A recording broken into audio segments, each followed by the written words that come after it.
आप सभी को जय श्री कृष्णा, राधे राधे। आज हम सापदा माता का व्रत कैसे करते हैं, डोरा कैसे लेते हैं, इस विषय पर चर्चा करेंगे। तो होली के दूसरे दिन जो छारंडी होती है, होली के दूसरे दिन इसका व्रत होता है, इसका डोरा लेते हैं। और होली की जो पूजा थाली होती है, उस पूजा थाली से ही हम पूजा करते हैं। और होली के दूसरे दिन लेते हैं, और कई लोग होली के बाद में कोई अच्छी तिथि आती है तब भी लेते हैं। होली की जो ये पूजा थाली है, इस थाली में से जो हम हल्दी की गांठ लेके जाते हैं वहाँ होली में, उसकी होली की अग्नि को दिखाने के लिए, और ये जो कच्चे सूत की कुकड़ी होती है इसको लेके जाते हैं। इसमें से हमने 19 तार का डोरा या 17 तार का डोरा हम लेके 17 तार, और फिर उसमें गांठ लगाते हैं हम। तो उसमें हम 11 गांठ एक ही रखते हैं, 11, 13, 15। अगर सास ने मान लो 19 गांठ का डोरा लिया है, तो उससे छोटी बहू का 17 का, उससे छोटी बहू का 15 का, इस तरह से ये डोरा लिया जाता है। जो हल्दी की गांठ हम ले जाते हैं वहाँ होलिका पर, तो इसको पानी डालकर इसको घिस लेते हैं। तो ये हमने पानी डालकर सिलबट्टे पे घिसकर ये तैयार कर लिया। अब इसके हम 19 गांठ लगा के, और इस डोरे को हम इस पानी में, हल्दी वाले पानी में भिगो देंगे। ये हल्दी में भिगो करके इस डोरे को हम तैयार कर लेंगे। बाद डोरा हमारा तैयार हो गया, उसके बाद में सर्वप्रथम हम गणेश जी का पूजन करेंगे। ये स्वस्तिक बना लेंगे। वक्रतुंड महाकाय सूर्यकोटि समप्रभ निर्विघ्नं कुरु मे देव सर्व कार्येषु सर्वदा। इस तरह से गणेश जी का पूजन करेंगे। जो सर्वप्रथम गणेश जी का पूजन करता है उसके जीवन में कभी कोई विघ्न बाधा नहीं आती है। फिर ये गणेश जी का करके हम गुड़ की ये डली रख देंगे और इस पर मोली चढ़ाएंगे। और ये 10 जो है हम टीकी लगा देंगे सापदा माता की। और ये हम नवग्रह की टीकी लगाएंगे। नवग्रह का भी हम पूजन कर लेंगे। फिर ये जो हमारा डोरा हमने जो बनाया, उस डोरे को हम यहाँ रख के और उस डोरे की पूजा करेंगे। डोरे की पूजा करेंगे। जो हमारा बचता है मूंग और चावल लापसी हम जो बनाते हैं, जो होली पर हम ले जाते हैं होलिका दहन के समय, उस थाली से ही, उस सामान से हम ये डोरे को जिमाएंगे और डोरे की पूजा करेंगे, चावल चढ़ाएंगे और इसको हम मोली चढ़ाएंगे। तो इस तरह से हमने सापदा माता के डोरे की हमने पूजा कर ली। अब हम डोरे को जल से जल पिलाएंगे और हम सापदा माता का ध्यान करते हुए, प्रणाम करते हुए हम ये इसकी कहानी सुनेंगे। जितने तार का डोरा हमने बनाया है उतने दाने हम गिन के, गेहूं के, चावल के हम ले लेंगे और उससे हम कहानी सुनेंगे। एक नल राजा थे, उनकी रानी का नाम दमयंती था। तो महल के नीचे एक बुढ़िया माई सापदा माता का डोरा बांट रही थी। तो महल के नीचे बुढ़िया माई सापदा माता का डोरा बांट रही थी। तो ऊपर से रानी ने देखा और अपनी दासी को भेजा, बोला कि जाकर देखो नीचे भीड़ इतनी हो रही है, ये बुढ़िया माई क्या कर रही है। वो दासी नीचे गई, उन्होंने रानी को आकर बताया कि वहां पर सापदा माता का डोरा बांटा जा रहा है। तो ये डोरा मैं भी लेकर आई हूँ वहां से। तो रानी को दिया। तो रानी ने वो डोरा लिया और उसकी कहानी सुनी सापदा माता की, और डोरे की पूजा करके डोरे को धारण कर लिया। कुछ समय पश्चात राजा नल आए। तो रानी के गले में डोरा देखा कच्चे सूत का। तो राजा बोले, तुम रानी हो, इतना तुम्हारे वैभव है, इतना सोना चांदी है, फिर ये कच्चे सूत का डोरा गले में किस लिए बांधा है। तो राजा ने वो डोरा खींच के तोड़ दिया और फेंक दिया। तो रानी को बहुत बुरा लगा। तो उसी रात राजा के सपने में सापदा माता आई, बोली, तूने मेरा जो अपमान किया है, अब तुम्हारा सारा धन कोयला हो जाएगा। तो अब राजा का सारा धन कोयला हो गया। सुबह राजा उठे, देखा तो सब कुछ भी नहीं था। तो उसने कहा ये तो सपना सही हो गया। तो उन्होंने रानी से कहा, रानी अब क्या करें? तो रानी ने कहा कि चलो एक ब्राह्मण लड़की है उसको रख देते हैं, तो वो घर में दीपक लगाएगी और पूजा करेगी और घर के सार संभाल करेगी, और हम कहीं दूर जाके रहेंगे, क्योंकि अपने ही गाँव में रहकर हम कैसे गुज़ारा करेंगे? किससे माँगेंगे हम? तो फिर उन्होंने ऐसा सोचकर वो दोनों जंगल की तरफ निकल गए। वहाँ नदी का किनारा आया, नदी के किनारे के पास में उन्होंने 2 तीतर मिले, तीतर लाके रानी को दिए और वो तीतर उड़ गए। उसके बाद में वो बहन के घर गए, जहाँ बछड़ा-बछड़ी बंधे हुए थे, तो देखा वहाँ बछड़ा ज़मीन फट गई और वो बछड़ा-बछड़ी उस ज़मीन में समा गए। तो राजा ने कहा, रानी चलो अपना यहाँ रहना ठीक नहीं है। रानी वहाँ से रवाना हो गए। राजा अपने एक दोस्त के घर पे गए, दोस्त ने पुराने महल में उनको रुकाया। तो पुराने महल में रुकाया, वहाँ पर एक खूँटी थी, तो खूँटी पे वो मोर बना हुआ था लकड़ी का और उस पर 1.25 करोड़ का हार टंगा हुआ था।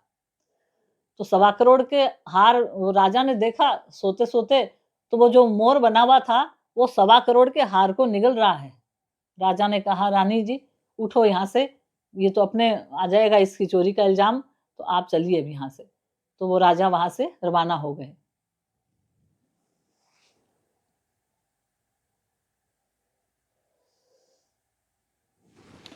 इस तरह से इस तरह से राजा रवाना हो गए और उनको अब लगा कि हम जहाँ भी जाएँगे, क्योंकि हमारा समय प्रतिकूल है।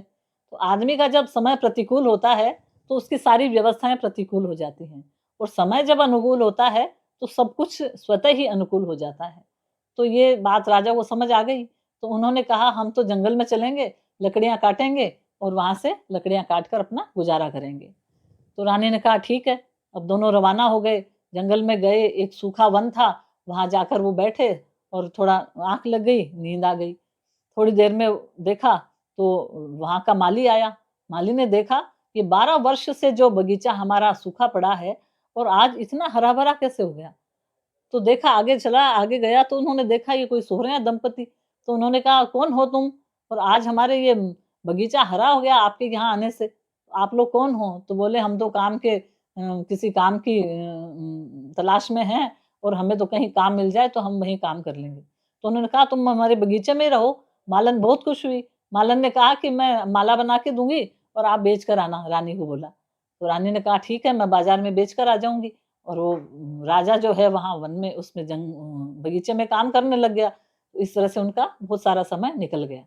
फिर एक समय जब शारदा माता का व्रत आया, तो जो मालन थी वो शारदा माता का डोरा ले रही थी और उन्होंने रानी ने देखा, तो रानी ने कहा ये तो मैं भी करती थी व्रत।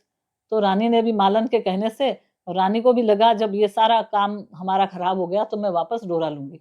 रानी ने वापस डोरा लिया, कथा सुनी, पूजा करी विधि-विधान से और वापस अपने स्थान पर आ गई। राजा काम करके आए तो देखा कि रानी ये क्या गले में है? तो रानी ने कहा राजा जी, ये गले में वो ही डोरा है जो कुछ समय पहले आपने तोड़कर फेंक दिया था और आज हमारी ये दशा हो गई है। तो राजा ने कहा तो रानी ने कहा कि राजा जी ये वही डोरा है जो आपने कुछ वर्षों पूर्व तोड़कर फेंका था और हाँ हमारे घर की ये दशा हो गई और हम दर-दर की ठोकरें खाते घूम रहे हैं।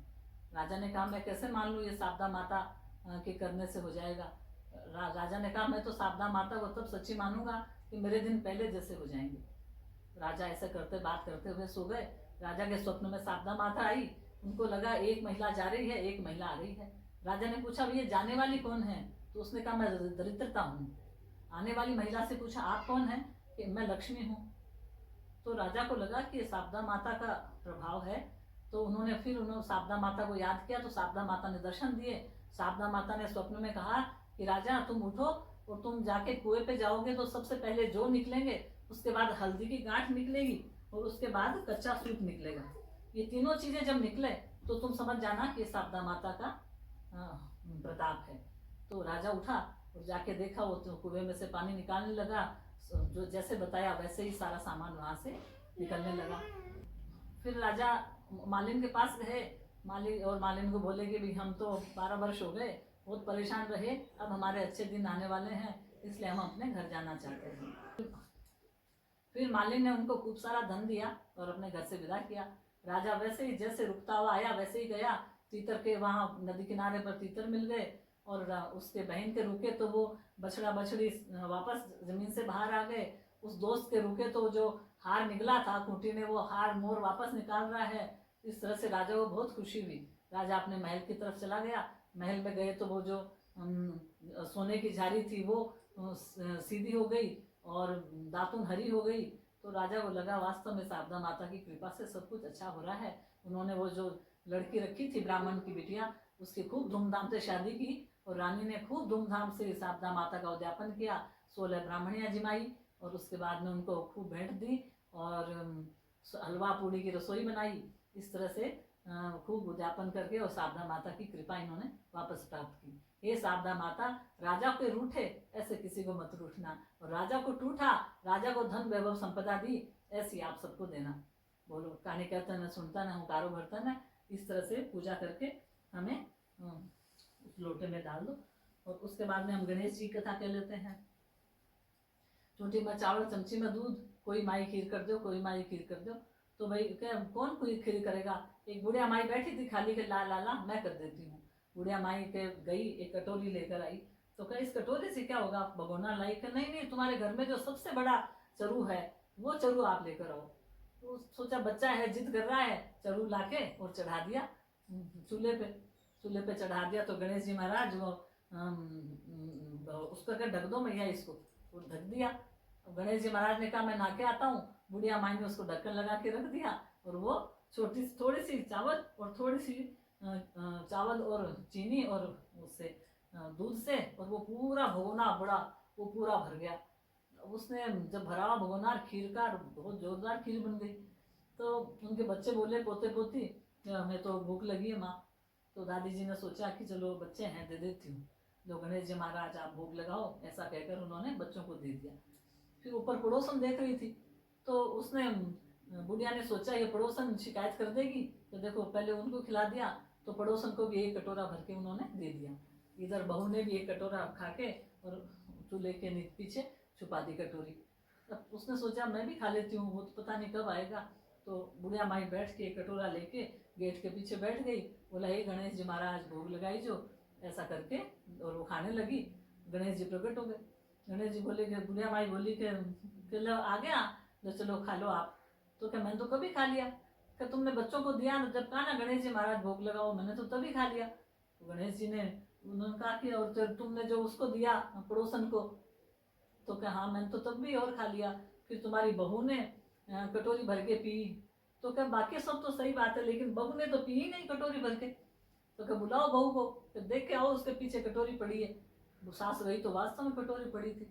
वो पैरों में गिर गई, महाराज आप कौन हो? कि मैं जिसका नाम लेके तू खीर बांट रही है और गणेश जी का नाम लेके जो तू खीर पी रही है वही हूँ मैं। तो अच्छा मुझे विश्वास नहीं हो रहा, दर्शन दो। तो ओछी पीढ़ा अजन घारा चार भुजा धारते गणेश जी महाराज ने दर्शन दे दिए। अब वो खुश हो गई महिला बहुत, बुढ़िया माई। तो सबको जिमाया, आस पड़ोस में बांटी कि मैं इतनी खीर का मैं क्या करूंगी। तो क्या बांटो, खिलाओ, सबको भोजन करो। सबको ऐसे उसके घर जो भी आता सब खीर खा के जाता है। वो खीर खत्म ही नहीं हो रही थी, इतनी स्वादिष्ट खीर। फिर राजा को पता चला, फिर जाते जाते उसने झोपड़ी थी उसके लात मारी तो वो महल खड़ा हो गया। अब राजा की वो सब जगह राजा के पास चर्चा पहुंची। तो फिर राजा महिला के पास आए, बोले ये इस चरू का तुम क्या करोगी? मैं तो राजा हूँ, प्रजा का पालन करूंगा, मैं ले जाता हूँ। बुढ़िया माई ने कहा हाँ आप ले जाओ। राजा को दे दिया। राजा महल में ले गया। उस चरू से कंसले, सांप, बिच्छू ये निकलने लग गए। राजा वापस आया तो लो लो ये चरी मैं आपको देता हूँ वापस। तो उस बुढ़िया माई ने कहा राजा जी ये चरी तो गणेश जी ने दी है, आप मुझे क्या देंगे? उससे बुढ़िया माई के पास आते ही वो चरी वापस खीर से भर गई। इस तरह से गणेश जी का चमत्कार है। तो जो भावना से भाव से गणेश जी को याद करता है, गणेश जी उसकी सारी मनोकामना पूरी करते हैं। हे गणेश जी महाराज, बुढ़िया ने टूटा जिसा सब ने टूटियो, कहता न सुनता न हुकारो भरता न आपने सारे परिवार ने। बोलो गणेश जी महाराज की जय। अब ये चैनल जो है इन सभी कहानियों के लिए और आने वाले सभी त्योहार की कहानियों के लिए आप राधा शुक्ला सनातन संस्कृति चैनल है उसको सब्सक्राइब करें, लाइक करें, कमेंट करें, और आपकी कौन सी कहानी आपको सुनने की इच्छा है वो सभी उसमें कमेंट में लिखें। आप सभी का बहुत बहुत धन्यवाद। जय श्री कृष्ण।